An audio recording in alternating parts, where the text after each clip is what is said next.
میرے دوسرے مہمان خاص طور پہ میں نے بلوائے ہیں گجرات کی ایک بہت بڑی خانقاہ جو ہے اس سے آپ کا تعلق ہے.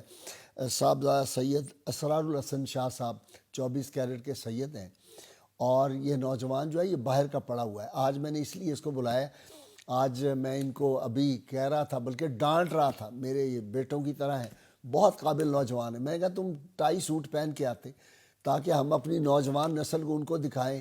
وہ تو دیکھ کے ڈر جاتے ہیں، یہ جو جعلی جبے کبے اور یہ جو پہنے ہوتے ہیں انہوں نے اوپر لباس، وہ دیکھتے ہیں اور وہ سمجھتے ہیں جاہل لوگ ہیں، انہوں نے باتیں ایسی کرنی ہیں، کہانیاں انہوں نے کچی پکی سنانی ہیں، وہ دیکھتے ہی نہیں.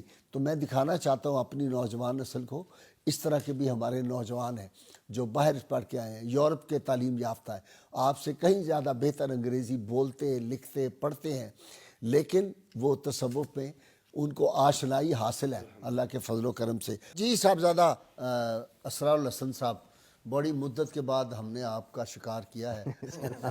اللہ آپ کو سلامت رکھے، اور آپ باعث فخر ہیں یہ سارے خانقاہی نظام کے لیے. پیروں کی اولادوں کو پڑھنا چاہیے آپ کی طرح.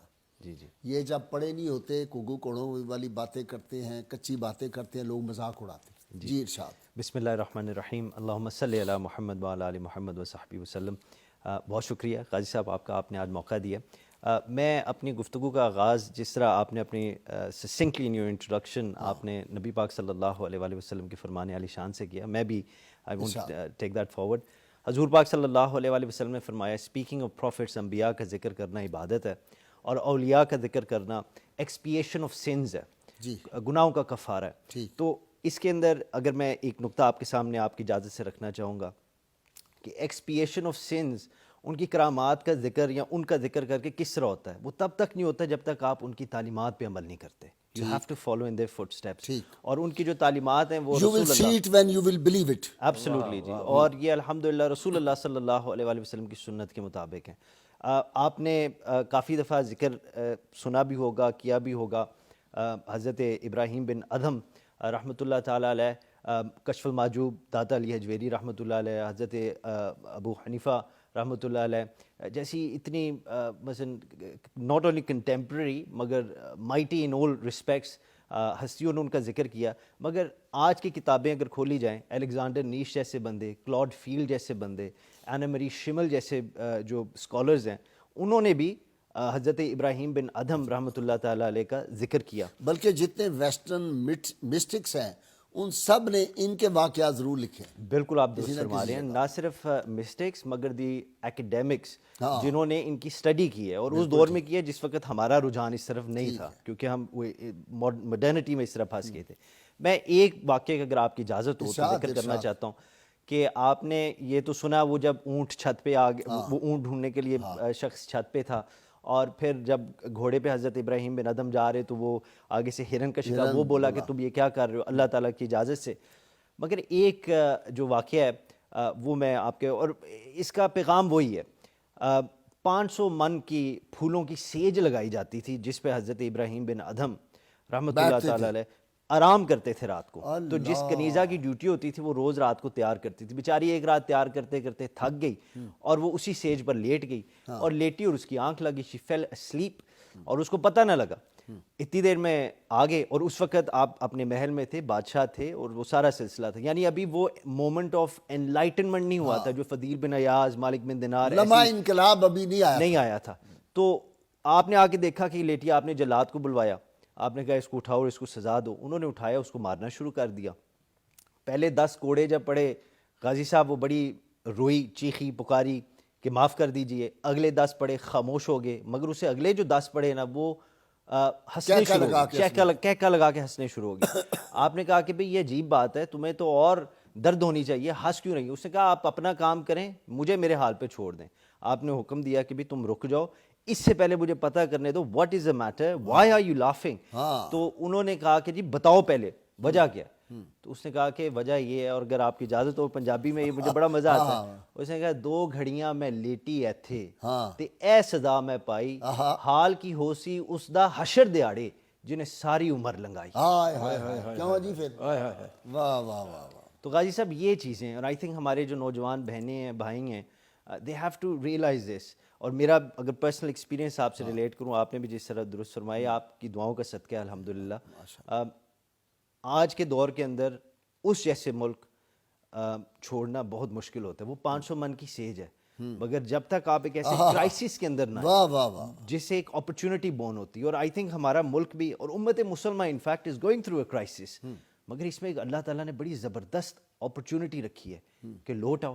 مولانا رومی کے کونیا آپ دربار شریف پہ جائے تو وہاں یہی فارسی میں اشعار لکھے ہیں جن کا مفہوم میں آپ کے سامنے پیش کرتا ہوں کہ لوٹ آؤ لوٹ آؤ, 1000 بار تم نے اپنی قسمیں توڑی ہوں, پھر بھی واپس آ جاؤ, باب رحمت کھلا ہوا ہے. تو یہ آئی تھنک ہمارے یوتھ کے لیے, میرے جیسے لوگوں کے لیے, گناہ گار لوگوں کے لیے اٹس ویری امپورٹنٹ کہ اللہ تعالیٰ کی رحمت بہت وسیع ہے. کائنات کے سب گناہ ایک طرف, میری رب کی رحمت کا قطرہ ایک طرف.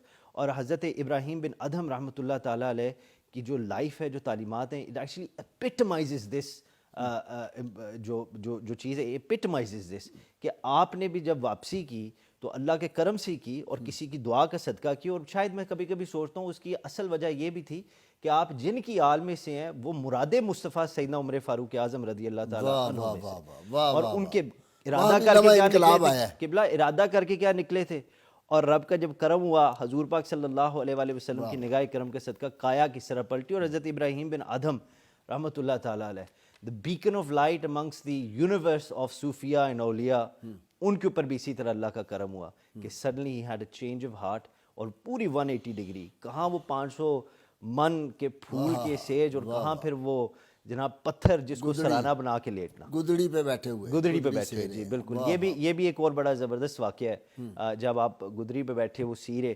اور اس کے اندر ایک یہ بھی چیز آتی ہے کہ رزق تو اللہ تعالیٰ نے لکھا ہوا ہے, تو پھر کام کرنے کی کیا ضرورت ہے. تو بے شک رزق اللہ تعالیٰ نے لکھا ہوا ہے, کچھ بھی نہ کریں تو مل جائے گا. کام اس لیے کیا جاتا ہے کیونکہ یہ ہمارے نبی پاک صلی اللہ علیہ وآلہ وسلم کی سنت ہے, اور اولیاء اسی پہ عمل کرتے ہیں. تو بیٹھ کے وہ سیرے, بندہ آ گیا جس طرح آج کل کے بھی سمجھدار لوگ ہوتے ہیں, بیٹا دیندار ہو جائے تو کہتے ہیں جی اس کو جا کے سمجھائیں, یہ ایک زیادہ دین, اس کو تو ہم نے ڈاکٹر اور انجینئر بنانا تھا, یہ کدھر لگ گیا ہے, تو اس کو کہ زیادہ دین. مگر اس بات کے اندر بہت بڑا ایک سبق ہے, اور میں بڑی جلدی سے آپ کے سامنے رکھ دیتا ہوں. اس کے اندر یہ سبق ہے کہ وہ سمجھدار امیر ترین کبیر بندہ اس علاقے کا آیا کہ بلخ کا بادشاہ آیا ہوا ہے, تخت تاج چھوڑ کے آیا ہے, اس نے یہ لائن پکڑ لی تو ہمارے اوپر بھی پریشر آ جائے گا کہ تسی یہ چیزاں چھوڑو اور یہ کام کرو. تو اس نے کہا اس کو جا کے سمجھاتا ہوں, یہ واپس جائے, اللہ کو تو ادھر بھی اپنے محل میں یاد کر سکتا ہے. بہرحال قصہ مختصر, لانگ سٹوری شارٹ, اس نے جا کے کہا کہ تو آپ نے کہا کہ تم نے میری وہ بادشاہ دیکھی ہے, یہ والی دیکھو. ہاتھ میں غازی صاحب سوئی تھی, سوئی کو ادھر دریا میں پھینکا اور کہا کہ میری سوئی واپس لا کر دو. 100,000 نہ جانے کتنی مچھلیاں باہر نکلیں, منہ کے اندر سونے کی سوئیاں. کہا کہ نہیں یہ سوئی نہیں چاہیے مجھے, میری چاہیے. تو ایک چھوٹی سی مچھلی آئی, اس نے منہ کھولا اور اس کے منہ کے اندر آپ کی سوئی. آپ نے سوئی نکال کے کہا, آپ نے کہا پہلے میری لوگوں پہ حکمرانی تھی, وہ سنتے نہ سنتے, مگر اب میرے رب نے مجھے وہ حکمرانی دے دی ہے, وہ بادشاہ دے دی ہے جو ہر چیز کے اوپر. اور اس کے اندر fundamental moral of the story یہ ہے, اور میں سمجھتا ہوں میرے جیسے اور میرے جو بھائی ہیں اور بہنیں ہیں ان کے لیے یہ ہے کہ دنیا کے پیچھے نہ دوڑیں, کیونکہ رب نے کہا یہ دکھوں کا گہوارہ ہے, اٹس اے ڈیلوژن. اپنے اللہ کو وداؤٹ اینی کمپرومائز, اپنے اللہ سبحانہ و تعالیٰ کو پہلے رکھیں, دین کو پہلے رکھیں, everything else will follow. اور حضرت ابراہیم بن ادھم رحمۃ اللہ تعالیٰ علیہ, آئی تھنک 2 صدی میں آئے تھے ہجرت کے بعد. It's a great personality to study, and I think ہم سب کو پڑھنا چاہیے. وہ لوگ الیگزینڈر نیش اور اس طرح کے لوگ بہتر ہی ہیں, مگر وہ لوگ پڑھ کے ان کی ویلیوز کو سیکھ کے کہاں نکل گئے ہیں, اور ہم ان کا دامن چھوڑ کے کہاں بیٹھے تھے.